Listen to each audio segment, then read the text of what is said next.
Imaginez une accusation qui vous colle à la peau pendant 30 ans. Une accusation qui naît sur les bancs de l'université et qui vous suit jusqu'au sommet du pouvoir.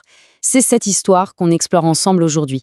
Une sorte d'affaire non résolue, un mélange de politique, de contestation étudiante et une question qui, encore aujourd'hui, reste en suspens. Tout commence là. On est le 14 juin 1994 sur le campus de l'université Omar Bongo au Gabon. Une seule journée, un seul événement, mais les répercussions, elles, vont se faire sentir pendant 3 décennies. On va commencer par le cœur du sujet, cette accusation tenace. C'est une histoire où la parole de l'un s'oppose à la version des autres, une accusation qui refuse tout simplement de s'étendre.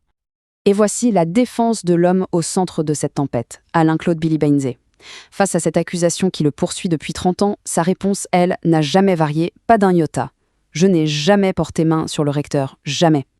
Alors l'accusation, elle est extrêmement grave. On lui reproche, à l'époque où il était le leader du syndicat des étudiants gabonais, d'avoir participé à l'humiliation publique et violente de son propre recteur.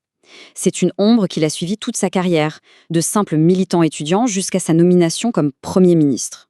Maintenant, pour bien comprendre, il faut savoir que cette accusation n'est pas sortie de nulle part. Pour saisir la violence de l'explosion, il faut d'abord regarder la poudrière qu'était devenue le campus à ce moment-là.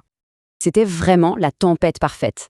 Imaginez le cocktail, une crise politique majeure après une élection présidentielle très contestée, une crise économique brutale avec la dévaluation du franc CFA et une colère étudiante qui n'arrêtait pas de monter. Tous ces éléments convergeaient vers un seul point, l'université. Et cette chronologie, elle montre bien l'escalade. D'abord, la méfiance politique qui s'installe après l'élection de 93. Ensuite, la dévaluation du franc CFA qui met le feu aux poudres sur le plan économique et rend la vie des étudiants très difficile. Et puis, la veille des faits, comme pour jeter de l'huile sur le feu, un article de presse traite les leaders étudiants de radicaux. Tout est en place pour que ça dérape. Troisième partie, le jour du chaos. Alors, que s'est-il passé concrètement ce fameux 14 juin ? Plongeons au cœur de l'action en suivant la version des faits d'Alain-Claude Bilibainze. Voilà comment il raconte sa journée, étape par étape. D'abord, il annonce la fin de la grève aux médias, à la radio Africa numéro 1. La foule commence à s'agiter, alors il prend un mégaphone pour essayer de calmer les esprits. Et c'est là que vient le moment clé. Il s'éloigne du rectorat pour discuter avec un employé. Et c'est précisément à ce moment-là, pendant son absence, que tout bascule.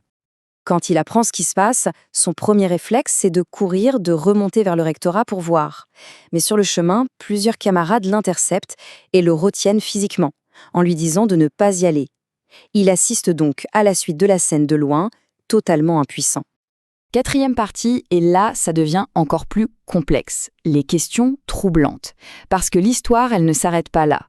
Plusieurs détails, en fait, jettent une ombre sur la version d'une simple émeute spontanée et suggèrent une possible manipulation.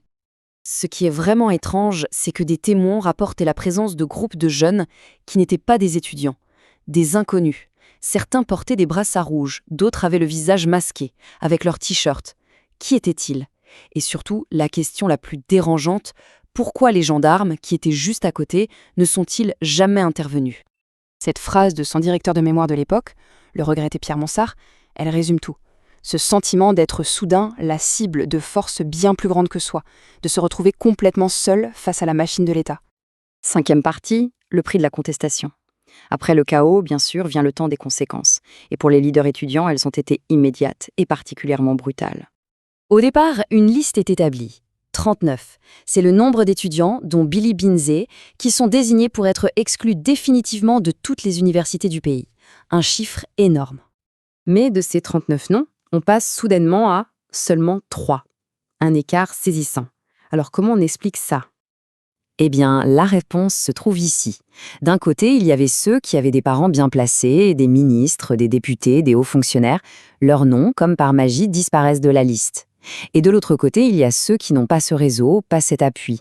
Et à la fin, il n'en restera que 3. Bilibainze, Aimé Mapangou et Alain Nzigou. Cette citation d'Aimé Mapangou, un des 3 exclus, est très révélatrice. Elle suggère que la sanction n'était pas seulement basée sur les faits de ce jour-là, mais aussi sur une sorte de logique politique, voire régionale. Et puis, il y a le silence le plus assourdissant de toute cette affaire, celui de la victime elle-même, le recteur Daniel Onaondo. Ironie de l'histoire, Il est lui aussi devenu Premier ministre des années plus tard, mais jamais, en 30 ans, il n'a donné publiquement sa version des faits. Un silence qui a laissé la porte ouverte à toutes les interprétations. On termine sur cette interrogation posée par Billy Bainzé lui-même. C'est une question qui résonne avec une force particulière. Pourquoi les témoins directs, ceux qui ont vraiment vu qui a commis les violences, ont-ils gardé le silence pendant toutes ces années? C'est une question qui, aujourd'hui encore, reste sans réponse.